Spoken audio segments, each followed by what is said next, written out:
up. Good afternoon. Good afternoon. Thank you all for asking me to come and share my story with you all. My story started 2 years ago. I was sitting home one day, one Friday evening, and took some paperwork home and said I need to finish all of this stuff. I'm not going to do anything this weekend, but complete all of this work. So I sat there.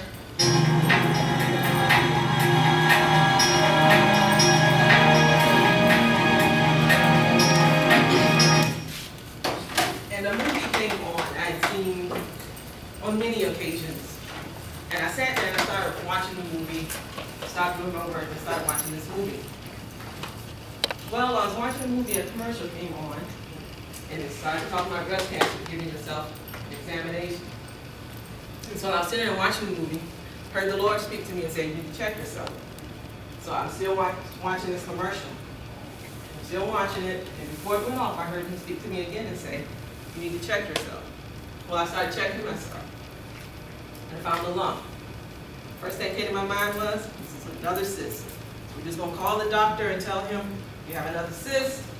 Let's just go forward with treatment, and we'll be done with it. A couple of days passed, and I forgot to call the doctor because I knew it was a cyst. Couldn't be nothing else to me but a cyst. Called the doctor, came in, and said, okay, what we're going to do, told him my history of cyst, what problems I had. Said, okay, we're going to send you to the mammogram. Most likely it is a cyst. See how we can treat this, and then we'll go forward. Went and had the mammogram.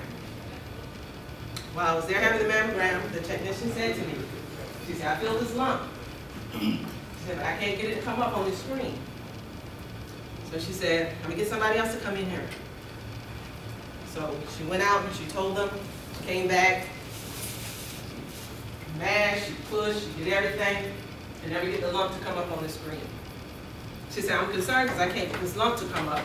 But I see these palpitations on the screen. So we're going to have to come back for a biopsy. So I went back the next week for a biopsy. It took them about a week and a half, almost 2 weeks for my results to come in. But it was during homecoming. I was driving back on the campus, and my doctor called and said, I'm sorry to tell you this, but it's cancer. So I'm driving with one hand, phone on the other. How I made it back to this campus, I have no idea. Because I was like, you got to be kidding me. Here I am, 36 years old, and you're telling me I have cancer.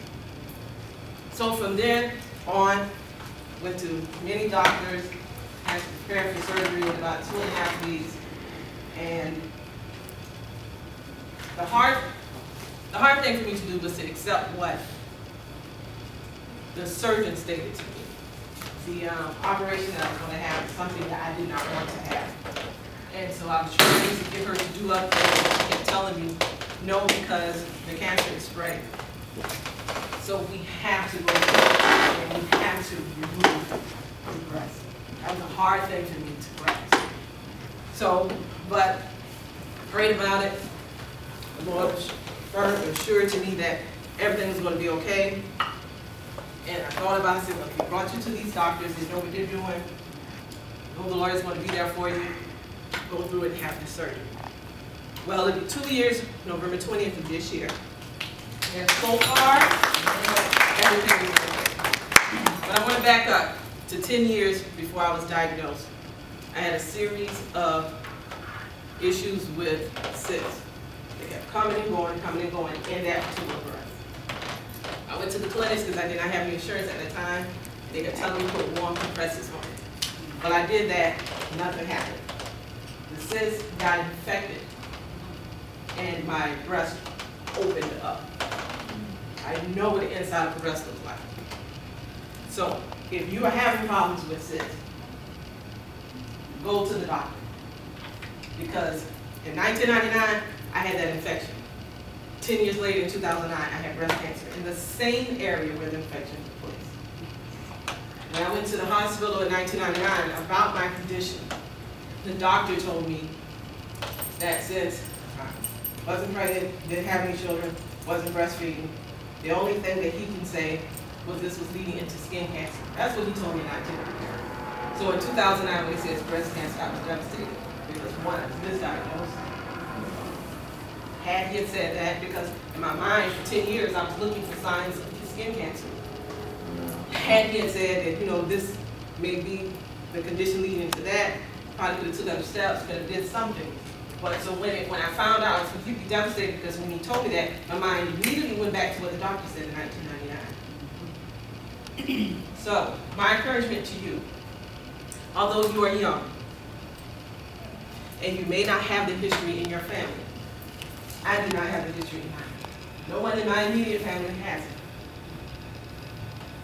From what my surgeon told me, most women who are diagnosed with it do not have the history in their family. Do not sit there and think it cannot happen to you. After I had that condition, there was a young lady who was 25 years old. She was married with children. She had to have a double mastectomy. She was 25. So you sit here and think, in your age now, it will not take place. One of the things that they increased over the years is looking for a lump. Well, my cancer wasn't in the form of a lump. The Lord placed a lump in my breast and let me know something was wrong. This cancer had already started spreading. It's not always in the form of a lump. You have to be aware of other signs. If you're having pain, unbearable pain, if all of a sudden you feel a hardening, your breast is just all of a sudden just feels real hard. It feels sore. You start seeing different kind of colors. Those are signs. And that's what you need to look to, as well as looking for that lump.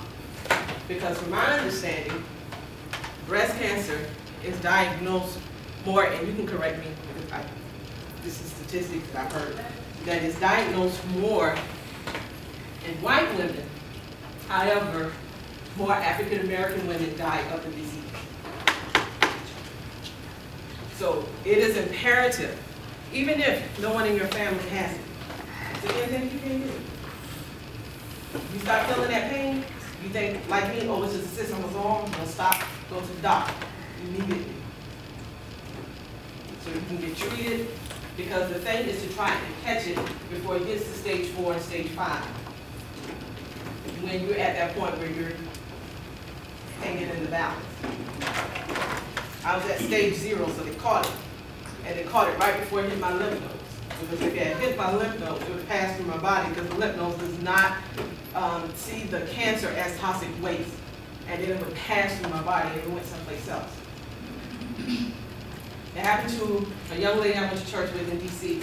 She found out 2 months after I found out that I had breast cancer. She had just given birth to her second child. She found out 2 weeks after she had given birth, in December of '09. She died October 1st of